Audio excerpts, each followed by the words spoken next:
ونستعينه ونستغفره ونعوذ بالله من شرور أنفسنا ومن سيئات أعمالنا من يهده الله فلا مضل له ومن يضلله فلا هادي له أشهد أن لا إله إلا الله وحده لا شريك له وأشهد أن محمدا عبده ورسوله أما بعد فإن خير الحديث كتاب الله خير الهدي هدي محمد صلى الله عليه وسلم وشر الأمور محدثاتها وكل محدثة بدعة وكل بدعة ضلالة وكل ضلالة في النار أعوذ بالله من الشيطان الرجيم بسم الله الرحمن الرحيم يا أيها الناس اتقوا ربكم الذي خلقكم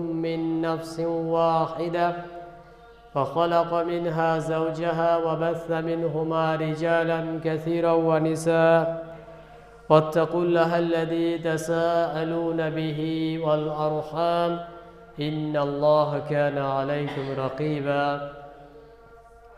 يا أيها الذين آمنوا اتقوا الله حق تقاته ولا تموتن إلا وأنتم مسلمون يا أيها الذين آمنوا اتقوا الله وقولوا قولا سديدا يصلح لكم أعمالكم ويغفر لكم ذنوبكم ومن يطع الله ورسوله فقد فاز فوزا عظيما وقال الله تعالى ألم يعن للذين آمنوا أن تخشى قلوبهم لذكر الله وما نزل من الحق মহান আল্লাহ সুবহানাহু ওয়া তাআলার নিমিত্তে সমস্ত প্রশংসা জ্ঞাপন করছি, যিনি আমাদেরকে তার অশেষ করুণায় অশেষ রহমতে তার ঘরে একত্রিত করেছেন, এজন্য বলি আলহামদুলিল্লাহ। অতঃপর আমাদের শেষ নবী শ্রেষ্ঠ নেতা রাসূলুল্লাহ সাল্লাল্লাহু আলাইহি ওয়াসাল্লামের প্রতি আল্লাহ সুবহানাহু ওয়া তাআলার পক্ষ থেকে অসংখ্য দরুদ ও শান্তি বিবর্ষিত হোক। আল্লাহুম্মা সাল্লি আলাইহি আল্লাহুম্মা বারিক আলাইহি। আমরা মানুষ নিজেদের জীবনে চলাফেরা করার ক্ষেত্রে প্রত্যেকটা সময় আমরা মেনটেন করে চলি, প্রত্যেকটা সময় আমরা সঠিক রূপে আদায় করে থাকি। আমার প্রতিটা কাজের নির্দিষ্ট সময় রয়েছে, প্রত্যেকটা কাজের নির্দিষ্ট একটা গতি রয়েছে, সারা দিনের একটা রুটিন রয়েছে যে আমাকে এইভাবে চলতে হবে। পুরো জীবনে আমরা যা কিছু করি প্রত্যেকটা সময় এবং প্রত্যেকটা কাজকে একত্রিত করে যদি আমরা একটা সময় হিসেব করে দেখি যে আমাদের এই সময়কে মেনটেন করে চলা আর যা কিছু আমরা কর্ম করে থাকি এই সমস্ত কর্ম করা এর পিছনে আসল লক্ষ্য আসল উদ্দেশ্য আমাদের কি, এই লক্ষ্য এবং উদ্দেশ্য পৃথিবীর আর সমস্ত জাতির আর সমস্ত মানুষের অন্যান্য রকম হবে, কিন্তু মুসলিম হিসেবে প্রত্যেকের জন্য সমস্ত কিছু কাজের এবং সমস্ত কিছু সময়ের যে মূল্যায়ন তার আসল উদ্দেশ্য আসল টার্গেট হবে একমাত্র তা হচ্ছে আল্লাহ সুবহানাহু ওয়া তাআলার জন্য।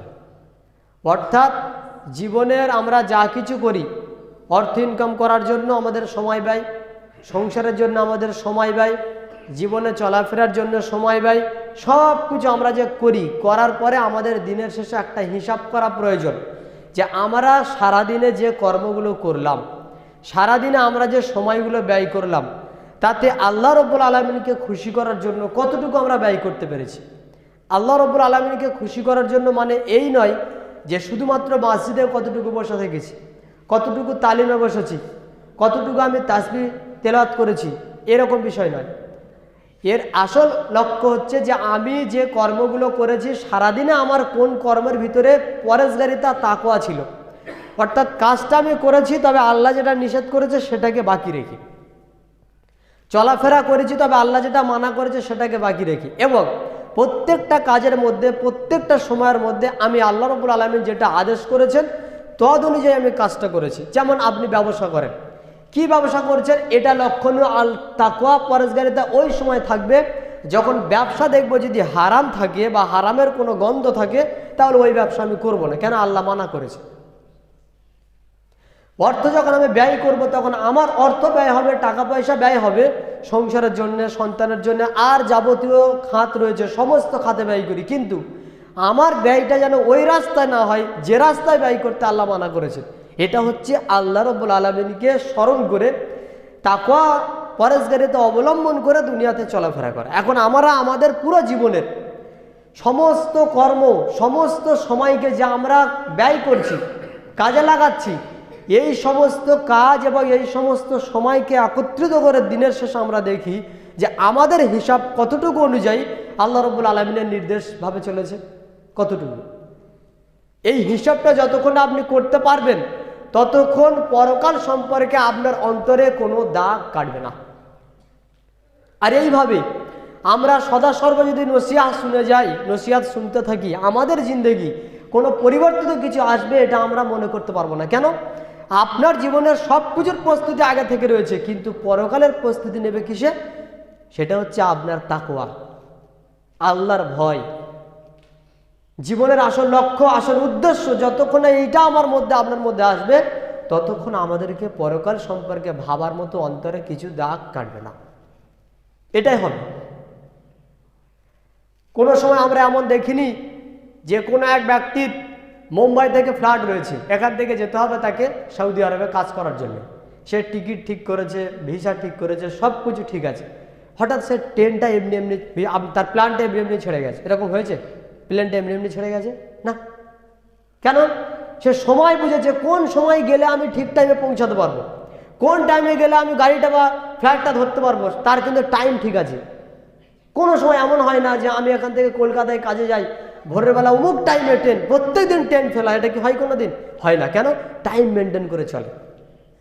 আমাকে এই সময় কাজ ছাড়তে হবে, আমার বাড়ি যেতে হবে, টাইম কোনো দিন ফেল হয় না। ঠিক টাইমে বাড়ি আসার সময় ট্রেনটাও ধরে। শুধু টাইম ফেলায় ওই জায়গাতেই যখন পরকালের কথা স্মরণ করানো হয়। তাহলে পরকালের কথাটা কে চিন্তা করাবে? এটা নিজের অভ্যাস। মানুষ এমন একটা জীব, এমন অভ্যাসের দাস এরা, এদেরকে যা অভ্যাস এরা করবে তার অনুসরণ ঠিকই করতে পারবে, তাতে কোনো কষ্ট হয় না। কিন্তু যখন অভ্যাসটা বদ হয়ে যায়, খারাপ হয়ে যায়, ওটাকে ফিরিয়ে আনতে কেউ পারে না। নিজে যতক্ষণ না তার প্রতি অনুশোচনা করে কেউ ফেরাতে পারবে না। কাবা ঘর থেকে যদি সেই ইমাম সুদাইসকে ডেকে নিয়ে এসে জুমা পড়ানো যদি হয়, তাও কোনো পরিবর্তন হবে না। কেন? অন্তরে ডাক কাটে না। পরকালের চিন্তার, পরকালের ভয় আমাদের অন্তরে নেই। তার কারণ কি? আসল কারণ হচ্ছে যে আমাদের দুনিয়ার প্রতি এতটাই ভালোবাসা, এতটাই মহাব্বত, এতটাই প্রেম, এতটাই প্রীতি যে আমরা আসলেই আল্লাহ রাব্বুল আলামিনের যে দাগিমা রেখা, আল্লাহ রাব্বুল আলামিনের যে সীমা রেখা, ওটাকে আমরা টোটাল ভুলে গেছি। আর আল্লাহ রাব্বুল আলামিনের এক একটা সীমাকে যখন আমরা সেটাকে লঙ্ঘন করি, তখনই আমাদের মনে আস্তে আস্তে আস্তে আস্তে একটা কালিমা দাগ পড়ে যায়। আর যে দাগ এত কালো হয়ে যায়, এত কালো হয়ে যায়, পরকাল সম্পর্কে ভাবনা চিন্তা আমাদের অন্তর থেকে টোটালি উঠে যায়। আমরা হিসাব করে দেখি তো বুকে হাত দিয়ে প্রত্যেককে, যে আমরা সারাদিনে কয়বার পরকালকে স্মরণ করে, আল্লাহ রাব্বুল আলামিনের আযাবকে স্মরণ করে চলাফেরা করি? খুবই সামান্য। মহান আল্লাহ রাব্বুল আলামিন এই মর্মে পবিত্র কোরআনে উল্লেখ করছেন সূরা হাদীদের 16 নম্বর আয়াতে, আলাম ইয়ানি লিল্লাযীনা আমানু আন তাখশা কুলুবুহুম লিযিকরিল্লাহ। যারা ঈমান এনেছে তাদের কি এখনো ওই সময় আসেনি যে তারা আল্লাহ রাব্বুল আলামিনকে স্মরণ করবে, তাদের অন্তরটা কেঁপে উঠবে আল্লাহর স্মরণে? আল্লাহ তাআলা এটা কাদের বলছেন? মুমিন ব্যক্তিদের বলছেন। আলাম ইয়ানি লিল্লাযীনা আমানু, ঈমানদারদের কি এখনো পর্যন্ত ওই টাইম, ওই সময় আসেনি? কোন সময়? আন তাখশা কুলুবুহুম লিযিকরিল্লাহ। আল্লাহর কথা যখন তাদের নিকটে স্মরণ করানো হবে, আল্লাহর কথা যখন তাদেরকে বলা হবে, জাহান্নামের আযাবের কথা যখন তাদেরকে বলা হবে, পরকালের বিষয় যখন তাদেরকে বলা হবে, তখন তাদের অন্তরটা কম্পিত হবে, অন্তরটা কেঁপে উঠবে। এমন কি সময় তাদের কাছে আসেনি? ওয়ামা নাযালা মিনাল হক, এবং আল্লাহ রাব্বুল আলামিনের পক্ষ থেকে তাদের প্রতি যা অবতীর্ণ হয়েছে, এই অবতীর্ণ বস্তুর প্রতি লক্ষ্য রেখে তাদের কি অন্তর একটুও কাঁপেনি যে আল্লাহ রাব্বুল আলামিন এত বড় নেয়ামত আমাদের উপরে দিয়েছেন, সেটা আসলে কি? ওয়ালা ইয়াকুনু, এরপর আল্লাহ রাব্বুল আলামিন তিনি বলছেন তারা যেন ওদের মতো হয় না, তারা যেন ওদের মতো না হয়। কাদের মতো? এদের পূর্বে যাদেরকে আল্লাহ কিতাব দিয়েছে, ফাতালা আলাইহিমুল আমদ, এবং তারা ওই কিতাবটাকে ধারণ করে বহুদিন পার করেছে, ফাকাসাত কুলুবুহুম, আর তাদের অন্তর কঠিন হয়ে গেছে, তাদের অন্তরটা কঠিন হয়ে গেছে। কেন কঠিন হয়ে গেছে? তাদের উপর আল্লাহ তাআলা কিতাব দিয়েছেন, কিতাবটা তাদের ঘাড়ের উপর রয়েছে, তাদের উপরে কিতাব আল্লাহ তাআলা দেওয়ার পরে তারা কিতাবটাকে নিয়ে দীর্ঘদিন বহন করেছে, মানে অনেক দিন ধরে তাদের উপরে কিতাব আছে, কিন্তু কিতাব থেকে নসিহত গ্রহণ করা, কিতাবকে পাঠ করা, কিতাব থেকে কিছু গ্রহণ করা, পরকালকে ভয় করা, আল্লাহকে চেনা, এই মর্মে তাদের কাছে কোনো সময় না থাকার কারণে আস্তে আস্তে আস্তে তাদের অন্তরটা কঠিন থেকে কঠিনে পরিণত হয়ে গেছে। এটা হচ্ছে বানি ইসরায়েলদের কথা আল্লাহ তাআলা বলছেন, যে তাদের উপর আল্লাহ তাআলা কিতাব দিয়েছেন, নবী পাঠিয়েছেন, তারপরে তারা কিতাবকে এবং নবীকে গুরুত্ব না দেওয়ার কারণে আস্তে আস্তে আস্তে তাদের ঈমানটা ক্ষয়ে গেছে। শেষে তাদের অন্তর এমন কঠিন হয়ে গেছে, দুনিয়াতে কোনো নসিহত তাদের কাছে কোনো কাজে আসেনি। আজকের আমাদের অবস্থান, আমাদের পরিস্থিতি ঠিক এমনই হয়ে গেছে। আজ থেকে ১৫০০ বছর আগে আল্লাহ তাআলা কোরআন অবতীর্ণ করেছেন, কিন্তু মুসলিম জাতি কোরআনকে পড়বে সেই টাইম নেই, কোরআন থেকে নসিহত গ্রহণ করবে সেই সময় নেই। যারা পড়াশোনা করে নসিহত দিবে তাদের থেকেও নসিহত নেওয়ার এদের কাছে কোনো টাইম সময় নেই, যার কারণে আমাদের অন্তরটা এমন কঠিন হয়ে গেছে যে আমাদের পরকাল সম্পর্কে চিন্তা, পরকাল সম্পর্কে ভাবনা, পরকাল সম্পর্কে কিঞ্চিত পরিমাণ টাইম দেওয়া এই সময় আমাদের হাতে নেই। আসল কারণ কি? আসল কারণ হলো আমাদের পরকাল সম্পর্কে চিন্তা ভাবনা না থাকা। এটার বড় কারণ হচ্ছে দুনিয়ার প্রতি মহাব্বত, দুনিয়ার প্রতি ভালোবাসা। তাহলে আজকের আমাদের গতি, আমাদের নীতি কোন দিকে যাওয়ার কথা? আমাদের গতি, আমাদের নীতি যাওয়ার কথা যে আল্লাহ রাব্বুল আলামিন যেভাবে আমাদেরকে চলতে বলেছেন অন্তত পক্ষে আমরা সেইভাবেই চলি, কিন্তু আমাদের গতি অন্যদিকে। রাসূলুল্লাহ সাল্লাল্লাহু আলাইহি ওয়াসাল্লাম তিনি বলছেন, ওয়াল্লাহি, আল্লাহর কসম করে বলছি, মাদ-দুনিয়া ফিল আখিরাহ ইল্লা মিসলু মা ইয়াজআলু আহাদুকুম, তোমাদের মধ্যে কোনো ব্যক্তি তার আঙুলটা সমুদ্রের মধ্যে চুবিয়ে দিল। আল্লাহ রাসূল সাল্লাল্লাহু আলাইহি ওয়াসাল্লাম বলছেন, আমি আল্লাহর কসম করে বলছি, মাদ-দুনিয়া ফিল আখিরাহ, দুনিয়া আখিরাতের তুলনায় এমনই উদাহরণ যে তোমাদের মধ্যে কোনো ব্যক্তি তার আঙুলকে সমুদ্রের মধ্যে চুবিয়ে দিল, ফালিয়ানজুর বিমা ইয়ারজিউ, তারপর ওই ব্যক্তি লক্ষ্য করলো তার আঙুলটাকে ওখান থেকে তুলে নিয়ে তার আঙুলে কতটুকু পানি লেগে আছে। আল্লাহ নবী সাল্লাল্লাহু আলাইহি ওয়াসাল্লাম উদাহরণ দিচ্ছেন, সহিহ মুসলিমের হাদিস, তোমাদের মধ্যে কোনো ব্যক্তি তার আঙুলকে যেন সমুদ্রের মধ্যে চুবিয়ে দিল, চুবিয়ে দেওয়ার পরে সমুদ্র থেকে আঙুলটা তুলে ওই ব্যক্তি দেখছে যে তার আঙুলে কতটুকু পানি লেগে আছে। আল্লাহর কসম করে বলছি, দুনিয়ার পরকালের তুলনায় এতটুকু যে ওই ব্যক্তির আঙুলে যতটুকু পানি লেগে আছে এটা হচ্ছে ইহকাল, আর বাকি সমুদ্রে যে পানিগুলো আছে ওগুলো হচ্ছে পরকাল। এবার মানুষ কোনটা নিয়ে পাগল হওয়ার কথা ছিল? অথচ আল্লাহ রাসূল সাল্লাল্লাহু আলাইহি ওয়াসাল্লাম এত ক্ষুদ্র করে দুনিয়াকে মানুষের সামনে দেখালেন যে দুনিয়াটা কিছুই নয়, পরকাল বিশাল কিছু, অনেক বিরাট একটা জীবন। কিন্তু মানুষ ওই জীবনকে ছেড়ে দিয়ে এই জীবনে যখন ব্যতিব্যস্ত হয়ে পড়েছে, এই জীবনের মহাব্বত যখন মানুষকে পেয়ে বসেছে, তখন পরকাল সম্পর্কে মানুষ উদাসীন, তখন মানুষ দুনিয়া নিয়ে ব্যস্ত, তখন মানুষ আল্লাহ সম্পর্কে উদাসীন, তখন মানুষ দিন সম্পর্কে উদাসীন, তখন মানুষ আল্লাহ সুবহানাহু ওয়া তাআলার কিতাব সম্পর্কে উদাসীন। কিছুই তারা জানে না, কিছুই তারা বোঝে না, শুধু টাকা আর টাকা, টাকা ছাড়া আর কিছুই বোঝে না। অথচ রাসূলুল্লাহ সাল্লাল্লাহু আলাইহি ওয়াসাল্লাম তিনি বলছেন, সহিহ বুখারীর মধ্যে উল্লেখ করা হয়েছে, আবু হুরায়রা রাদিয়াল্লাহু আনহু তিনি বলছেন, আদ-দুনিয়া সিজনুল মুমিন। সহিহ মুসলিম ও সহিহ বুখারীর মধ্যে উল্লেখ করা হয়েছে, আদ-দুনিয়া সিজনুল মুমিন, দুনিয়াটা হচ্ছে মুমিন ব্যক্তির জন্য একটা জেলখানা স্বরূপ, ও জান্নাতুল কাফির, এবং কাফেরের জন্য এটা একটা জান্নাত স্বরূপ। তার মানে জেলখানা মানে জেলখানাতে যে ব্যক্তি থাকে তার মধ্যে কিছু নীতি থাকে, তাতে কিছু ঘেরা থাকে যে আপনাকে এই সময় বাইরে যেতে হবে, এই টাইমে খেতে হবে, এই কাজটা করা যাবে না, অমুক জনের সঙ্গে দেখা করা যাবে না, স্ত্রীর নিকটে যাওয়া যাবে না, সন্তান সন্তানের নিকটে যাওয়া যাবে না, মানে এমন কিছু নীতিমালা দিয়ে ঘেরা আছে যে নীতিমালার বাইরে আপনি চলতে পারেন না। তো মুমিন ব্যক্তি যদি নিজেকে কোনো ব্যক্তি মুমিন মনে করে, আল্লাহ রাসূল বলছেন তার জন্য এই দুনিয়াটা হচ্ছে একটা জেলখানা স্বরূপ। তার মানে তাকে কিছু নীতিমালা দিয়ে ঘিরে আছে। ওই নীতিমালার বাইরে সে কিছু করতে পারবে না। কেন? যেহেতু সে আল্লাহ রাব্বুল আলামিনের এই ঈমান আনয়নের কারণে একটা আবদ্ধ রয়েছে পরকালের উদ্দেশ্যে, সে আবদ্ধ, সে কোনো হারাম কর্ম করতে পারবে না। নিজের ইচ্ছায় সে স্বাধীনতায় নিজস্ব থেকে কোনো কর্ম করতে পারবে না যেটা আল্লাহ এবং তার রাসূল মানা করেছেন, অথচ সেই ব্যক্তি করবে এমন কোনো তাকে অথরিটি, তাকে অনুমতি দেওয়া হয়নি। কাকে?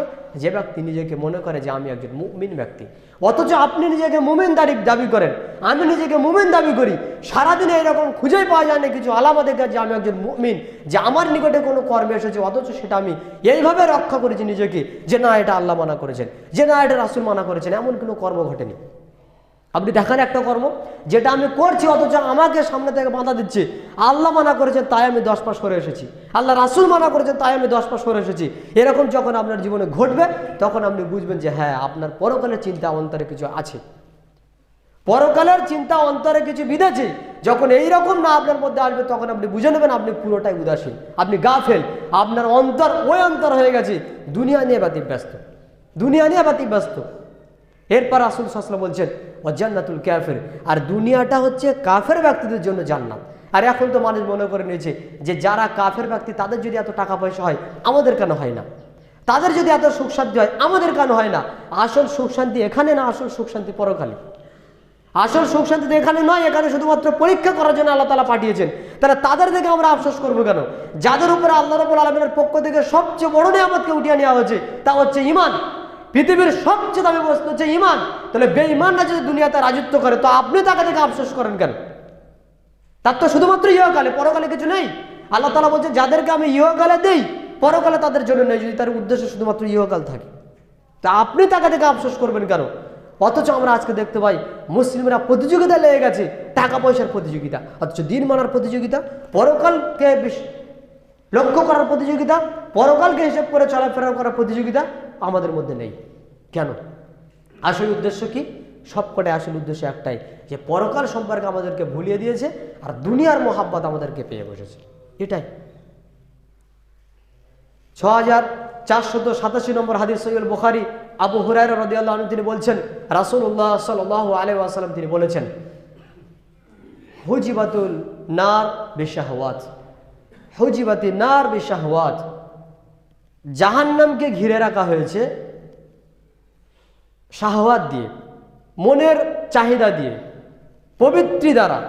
অর্থাৎ আপনার মন যেটা চায় আপনি ওইটা করবেন, এটা হচ্ছে আপনার জাহান্নামে যাওয়ার একটা রাস্তা। জাহান্নামকে ঘিরে রাখা হয়েছে মূলত প্রবৃত্তি দিয়ে, নিজের মনের ইচ্ছা দিয়ে। তো আল্লাহ রাসূল সাল্লাল্লাহু আলাইহি ওয়াসাল্লাম বলছেন জাহান্নাম কিভাবে পাবেন? যদি আপনি মনে করেন যে আমি এতটাই স্বাধীন যে আমার মাথার উপরে হালাল আর হারাম বলে কোনো জিনিস নেই, তাহলে আপনি বুঝে নেন যে আপনার জন্য জাহান্নাম অপেক্ষা করছে। আর জাহান্নাম পাওয়ার জন্য কোনো কষ্ট কিছু নেই। দুনিয়াতে আপনি যেদিকে তাকাবেন দেখবেন শুধু জাহান্নাম আর জাহান্নাম। পরের আয়াতে, পরের অংশে আল্লাহ রাসূল সাল্লাল্লাহু আলাইহি ওয়াসাল্লাম বলছেন হুজিবাতুল জান্নাহ বিমাকারি, জান্নাতকে ঘিরে রাখা হয়েছে কষ্ট দিয়ে, জান্নাতকে ঘিরে রাখা হয়েছে ক্লেশ দিয়ে। অর্থাৎ আপনি দুনিয়াতে চলাফেরা করার ক্ষেত্রে দেখবেন সব মানুষ যে রাস্তায় চলছে সেটা হচ্ছে আপনার বিপরীত রাস্তা। অর্থাৎ কোনো মানুষ দিন ধর্মকে তোয়াক্কা করে না, কোনো মানুষ দিন ধর্মকে প্রাধান্য না দিয়ে চলাফেরা করে। আপনি প্রত্যেকটা ক্ষেত্রে চলাফেরার ক্ষেত্রে মানুষের কাছ থেকে কথা শুনবেন, মানুষ দুঃখ দেবে, মানুষ কষ্ট দেবে, 10টা কথা বলবে, টাকা পয়সা হয়তো ভালো ইনকামও করতে পারবেন না, উচ্চ কোনো আসলে পৌঁছাতেও পারবেন না, দুনিয়াতে অনেক কষ্ট আপনার জীবনে থাকবে। কিন্তু আল্লাহ রাসূল সাল্লাল্লাহু আলাইহি ওয়াসাল্লাম বলছেন এই যে কষ্ট যে ব্যক্তি পাচ্ছে, যদি কষ্টটা স্বীকার করে পরকালের উদ্দেশ্যে, তাহলে বুঝে নিতে হবে যে এটা হচ্ছে জান্নাতে যাওয়ার একটা বড় আলামত। জীবনে কি কষ্ট করেছেন বলেন তো? একটা কষ্টের নাম বলেন যে আমি দিন মানার জন্য এই কষ্টটা করেছি। কোন কষ্ট আমাদের জীবনে হয়েছে? কোন কষ্ট? বরং এখানে তো দিন মানার ক্ষেত্রে কেউ চাপাচাপিও করে না। তাহলে আপনি নিজে, আমি নিজে কেন দিন মানার ক্ষেত্রে এত পিছিয়ে কেন? কিসের জন্য?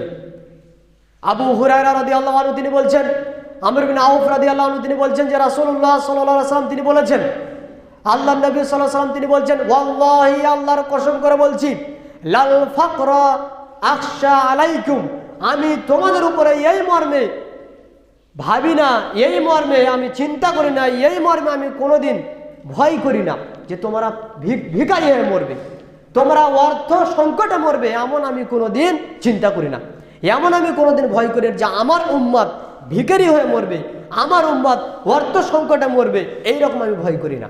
আল্লাহ রাসূল সাল্লাল্লাহু আলাইহি ওয়াসাল্লাম বলছেন, বাক্য দেখেন কত বড় বাক্য।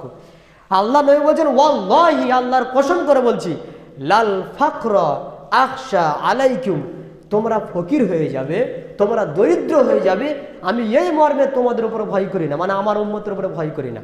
ওয়ালাকিন আখশা আলাইকুম, তবে আমি তোমাদের উপরে এই মর্মে ভয় করি, মানে আমার উম্মতের উপরে আমি এই মর্মে ভয় করি, কি আনতুবসাতা আলাইকুম কামা বুসিতাত মান কানা আলা মান কানা ক্বাবলাকুম, তোমাদের উপরে আল্লাহ রাব্বুল আলামিন তার দুনিয়ার ধনভাণ্ডারকে উন্মোচিত করবেন যেমন তোমাদের পূর্বগণের উপরে উন্মোচিত করা হয়েছিল।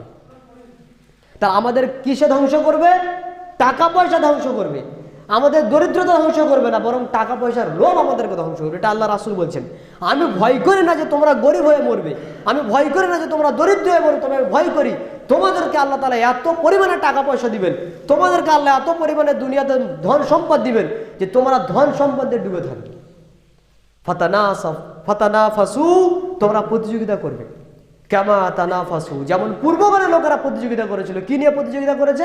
টাকা পয়সা নিয়ে। দেখেন না, ভাই ভাই মারামারি, বাপ ছেলেকেও চেনে না টাকা পয়সার জন্য, কেউ কাউকে চেনে না, সবাই টাকা চেনে, সবাই টাকা চেনে। হত্যা, জঘন্য জঘন্য পাপ কর্মে মানে লিপ্ত হচ্ছে টাকার জন্য। টাকা, কেউ তো মেয়ে বিক্রি করে দেয়, নিজের মেয়েকে বিক্রি করে দিচ্ছে, রাস্তাঘাটে হাঁটছে। কেউ তো গিয়ে ড্যান্স হাঙ্গামা করছে নিজের মেয়েকে নিয়ে স্টেজে উঠে। কি টাকা? মানুষ টাকাটাকে এত বড় মনে করবে, মান ইজ্জত সম্মানকে কিছু জ্ঞান করবে না, সবই ফিতনা। আল্লাহ রাসূল এটাই বলছে, তোমরা ভিখিরি হয়ে ফকির হয়ে মরবে, এটা ভয় করি না, তবে টাকা নিয়ে তোমরা মরবে, টাকা নিয়ে প্রতিযোগিতা করতে কি মরবে। আজকে দেখেন, আজ থেকে 10 বছর আগে মানুষ গরিব ছিল যতটা, আজকে তার থেকে বেশি গরিব না বেশি বড় লোক, বেশি পয়সাওয়ালা। কিন্তু আজ থেকে 10 বছর আগে মানুষের যে চরিত্র ছিল, আজকে সেই পরিমাণে চরিত্র নেই। তখন তারা যতটুকু চরিত্রবান ছিল, এখন তার চেয়ে অতীব নিকৃষ্ট চরিত্র তারা অধিকার করে হয়েছে। কেন? একটা কারণে, টাকা।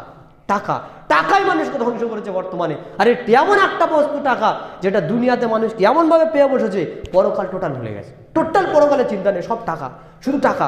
ছেলেকে কিছু শেখাবো, চিন্তা নেই মাথায়, ছেলেকে বাইরে পাঠালে টাকা হবে কত, এটাই চিন্তা। ছেলে ভালো শিক্ষা পেল কিনা, এই হুঁশ বাপের মাথায় নেই। বাবার মাথায় এটা আছে, ছেলের 15 বছর হলে 14 বছর হলে ছেলেকে কাজে পাঠাবো, টাকা ইনকাম করবে, টাকা টাকা। ওই ছেলে পরবর্তী দেখবে বাপকে দেখে না, মাকে দেখে না, সবাইকে লাথি মেরে বাড়ি থেকে বের করে দিয়ে ওই জায়গা জমি লিখে নেবে। কেন? টাকা, অর্থ। এটা আল্লাহ রাসূল বলেছে তোমাদের উপরে বড় ফিতনা, টাকা তোমাদের উপরে ফিতনা। পূর্বগণের লোক, পূর্ববর্তী যারা ছিল, তাদের উপর আল্লাহ তাআলা টাকা দিয়ে, অর্থ দিয়ে পরীক্ষা করেছিল। তারা টাকা অর্থ নিয়ে নিজেরা নিজেদের উপরে দলাদলি করেছে, মারামারি করেছে, প্রতিযোগিতা করেছে, অর্থের প্রতিযোগিতা। কি হয়েছে পরে? তারা ধ্বংস হয়ে গেছে। সুতরাং তোমাদেরকে ধ্বংস করে দেওয়া হবে। তাহলে আমাদের মূলত ধ্বংস কিসে? টাকায়। আমাদের মূলত ধ্বংস কিসে? টাকায়। এটাই আল্লাহ রাসূল সাল্লাল্লাহু আলাইহি ওয়াসাল্লাম বলছেন, টাকা এমন একটা জিনিস। তার মানে কি আপনি টাকা ইনকাম করবেন না? হ্যাঁ, ইনকাম করুন। কে মানা করেছে টাকা ইনকাম করতে? যদি আপনি টাকা ইনকাম না করেন তো জাকাত দেবে কি? যদি আপনি টাকা ইনকাম করেন তো গরিবকে দেখবে কি? যদি আপনি টাকা ইনকাম করেন তাহলে এতিমকে দেখবে কি? টাকা ইনকাম করুন, তবে এই টাকা দিয়ে জাকাত দিতে হবে, এই টাকা দিয়ে গরিবকে দেখতে হবে, এই টাকা দিয়ে আল্লাহর রাস্তা ব্যয় করতে হবে। এই টাকা দিয়ে শুধু অট্টালিকা তৈরি করবেন, এই টাকা আপনার জন্য ধ্বংস। এই টাকা দিয়ে ব্যাংক ব্যালেন্স তৈরি করবে, এটা আপনার জন্য ধ্বংস। এই টাকা আপনাকে পরকালকে ভুলিয়ে দেবে, এটাই আপনার জন্য ধ্বংস। আল্লাহ রাসূল এটাই মূলত বলেছেন যে টাকা মানুষকে এইভাবেই ধ্বংস করবে। আজকে দেখেন প্রত্যেকটা এলাকার মানুষের, মুসলিম এলাকায় যান, সব টাকা টাকা টাকা টাকা, শুধু টাকা। টাকা ছাড়া এরা কিছুই চেনে না, পুরো জিন্দগিটাই শুধু টাকা আর টাকা। ওই টাকা রেখে দিয়ে কবরে ঢুকে যাচ্ছে, তারপরে পরবর্তী প্রজন্ম এসে ভাবছে না যে টাকা রেখে চলে যেতে হবে, সুতরাং একটু পরকালকে নিয়ে ভাবি না। সবাই এক গতি, টাকা। বাপ টাকা রেখে দিয়ে মরে গেছে, পরবর্তী সময় ছেলে ভাবছে না যে আমার বাপ তো টাকা রেখে দিয়ে মারা গেছে, টাকা কি হবে। ছেলেও ভাবছে টাকা। তার ছেলে মারা গেছে, সে আবার ঘুরে এসে পরবর্তী প্রজন্ম, তারাও ভাবছে টাকা। মানে সবাই কেমন যেন টাকা নিয়ে ব্যস্ত। এই টাকার জন্য কোনোদিন ট্রেন ফেল হয় না, ফজরের সালাত ঠিকই ফেল হয়ে যায়। এই টাকার জন্য কোনোদিন বাইরে যাওয়া কামাই হয়ে যায় না, কিন্তু মসজিদে আসা ঠিকই কামাই হয়ে যায়। এই টাকার জন্য কোনোদিন আপনার সময় দাঁড়িয়ে থাকে না, কিন্তু আল্লাহ রাস্তায় ব্যয় করতে গেলে সময় ঠিকই দাঁড়িয়ে যায়। কে আপনাকে এই ফেতনায় ফেলেছে? টাকা। আল্লাহ রাসূল এই জন্য বারবার বলছেন যে তোমাদের সামনে দুনিয়াটাকে এমনভাবে তুলে ধরা হবে যে তোমরা ভিখিরি হয়ে মরবে, এই ভয় করি না, তবে টাকার প্রতিযোগিতায় পড়ে তোমরা মরবে, এটা আমার সবচেয়ে বড় ভয়। আর আজকের সেই ঘটছে। আমরা তো নামাজে সবসময় পড়ি আলহাকুমুত তাকাসুর হাত্তা যুরতুমুল মাকাবির। কি এর মানে? কি এর মানে? ধ্বংস তাদের জন্য যারা প্রতিযোগিতায় নেমেছে, অর্থের প্রতিযোগিতা, অর্থের প্রাচুর্যের প্রতিযোগিতায় নেমেছে, তারা ধ্বংস। তাদের মধ্যে ধ্বংস, তাদের জীবনটাই বেকার। হাত্তা যুরতুমুল মাকাবির। কতদিন এই প্রতিযোগিতা চলবে? যতক্ষণ না তারা কবরের মুখ দেখে। তার মানে মরণ পর্যন্ত তাদের এই জীবনে শুধু টাকার টাকা, টাকার টাকা, টাকার টাকা, পরকাল সম্পর্কে কোনো চিন্তা নেই। বউকে একটু ভাবাও, ছেলেকে একটু ভাবাও, নিজে একটু ভাবো যে মারা যাওয়ার পরে পরকাল অপেক্ষা করছে, সেখানে গেলে কী হবে, একটু তো চিন্তা করো না। ও চিন্তা নেই। বউ বুঝেছে আমার স্বামী যেন ভালো টাকা ইনকাম করতে পারে, তাই ইনকাম করি।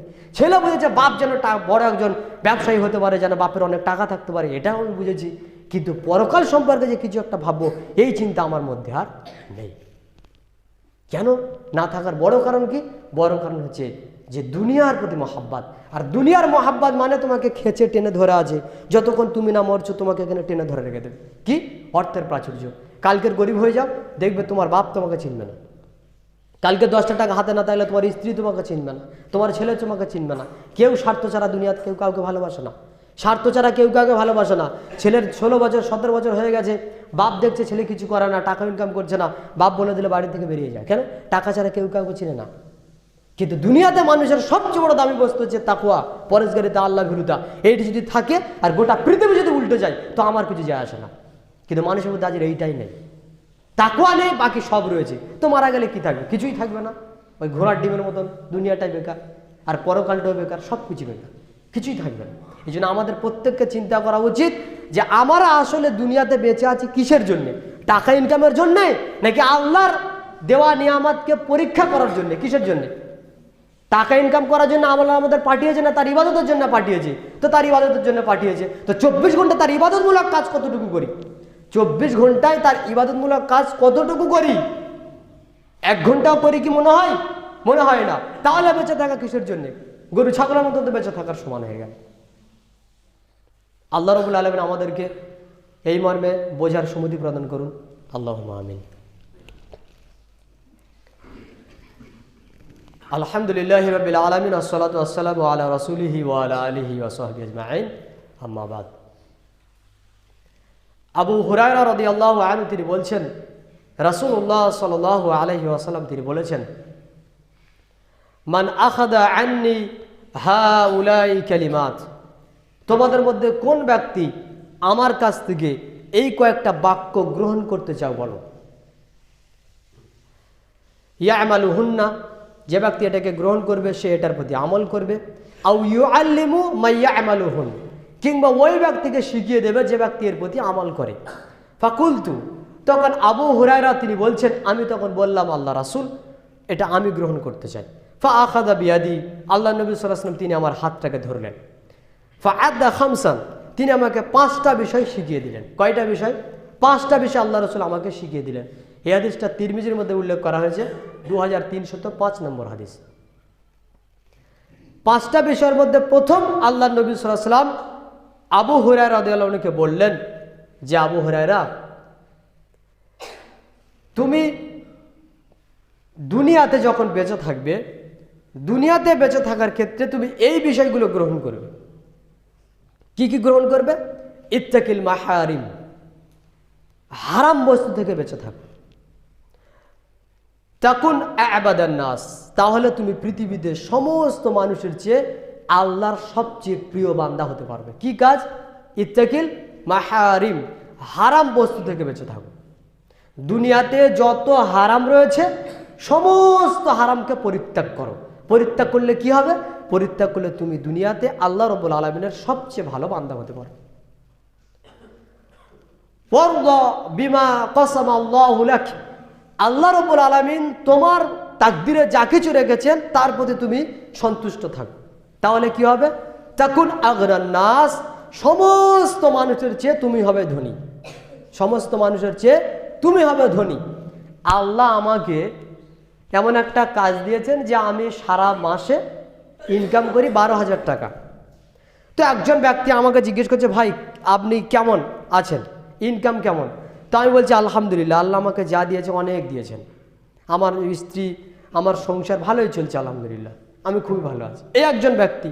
আরেকজন ব্যক্তি ব্যবসা করে, প্রত্যেক মাসে 1 লক্ষ টাকা উচিত, 1 লক্ষ টাকা ইনকাম। তাকে জিজ্ঞাসা করছে, ভাই কেমন আছেন? ভাই খুব একটা দিন ভালো না। কেন? যা ইনকাম হয় সব হাত খালি, হাত সবসময় খারাপ। এই একজন মানুষ। এবার আপনি বলেন তো এদের উভয়ের মধ্যে বড় লক্ষ্যে, বড় লক্ষ্যে আপনি তো মনে করবেন যে 1 লক্ষ টাকার মালিক, না ও বড় লোক না, এখনো ছোট লোক আছে। কেন? ওর মন এখনো খালি, ওই এখনো ছোট লোক, ওর মন এখনো খালি। কেন? একবারও বলেনি আলহামদুলিল্লাহ, আল্লাহ যা দিয়েছে অনেক দিয়েছে। এটা বলা উচিত ছিল তো। এটা বলা মানে মনটা একেবারে প্রশস্ত, আর কিছুই দরকার নেই। কিন্তু তারপরও মানুষ আরেক কিছু চাই, তো আল্লাহর কাছে চাইতেই পারি যে আল্লাহ আমাকে কিছু দাও। কিন্তু এই মর্মে আমাকে বলতে হবে আমি কেমন আছি, আলহামদুলিল্লাহ ভালো আছি। কত মানুষ তো দুনিয়াতে রয়েছে খেতে পায় না, সারাদিন পরে 3 বেলায় আমরা খাই এটা ওটা, তারপরে আরও 2 বার খাই, মানে 5 বার খাই সারাদিনে। কিছু মানুষ সারাদিনে 1 বেলা খেয়ে মাথার উপরে আকাশ ছাড়া কিছু পায় না। তাদেরকে যদি প্রশ্ন করা যায় কেমন আছো, আর তোমার 1 লক্ষ টাকার ওলা মানুষকে যদি প্রশ্ন করে কেমন আছো, উভয়ের উত্তর কেমন হবে? দুজনে বলছে কিছুই নেই। তো ইয়ে কি ভিখারি না? এর চেয়ে বড় ভিখারি আর কেউ আছে?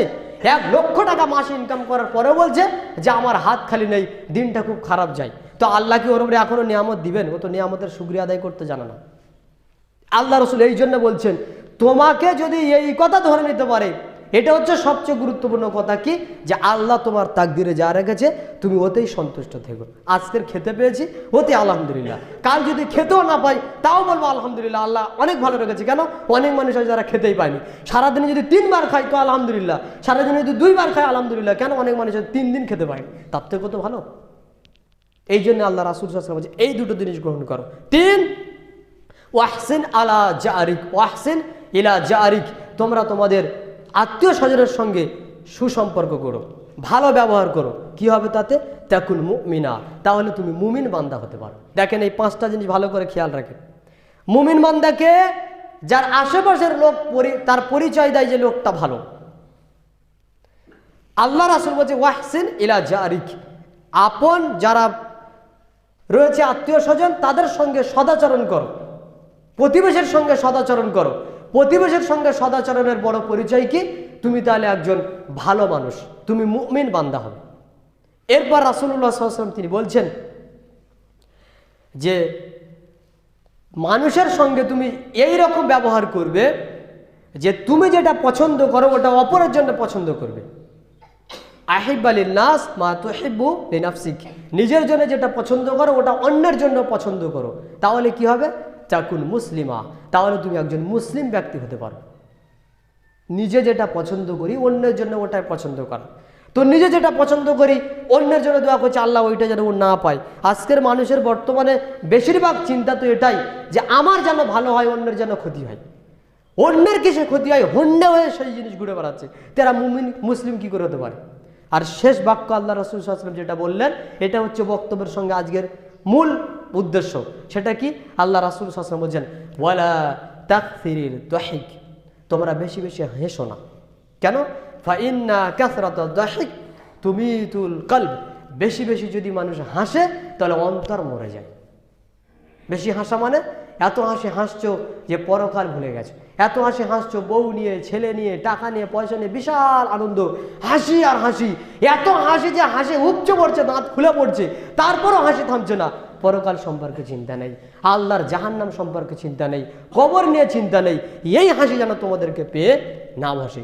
যখন তোমরা এতটাই হাসবে, সবসময় হাসি নিয়ে ব্যতিব্যস্ত থাকবে, অর্থাৎ দুনিয়া নিয়ে ব্যতিব্যস্ত থাকবে, দুনিয়ার ভালোবাসা, দুনিয়ার চাকচিক্য, দুনিয়ার অর্থ, দুনিয়ার সম্পদ, দুনিয়ার টাকা পয়সা নিয়ে এত ব্যতিব্যস্ত, খুশি আর খুশি, খুশি আর খুশি, কোথায় আনন্দ, কোথায় আনন্দ, শুধু আনন্দ খুঁজে বেড়াচ্ছে, আর পরকাল টোটাল অন্তরে আর নেই।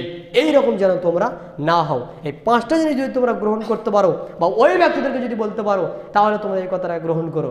কাজেই আমরা এতক্ষণ পর্যন্ত যতটুকু জুমার খুতবাতে আলোচনা করছি, তার আলোচনার মূল উদ্দেশ্য হচ্ছে যে আমাদের চলার মূল উদ্দেশ্য এবং আমাদের টাইম টেবিল সত্যিকার অর্থে পরকালের জন্য হচ্ছে কি না, এটা আমাদের একটু ভাবা এবং চিন্তা করার প্রয়োজন আছে।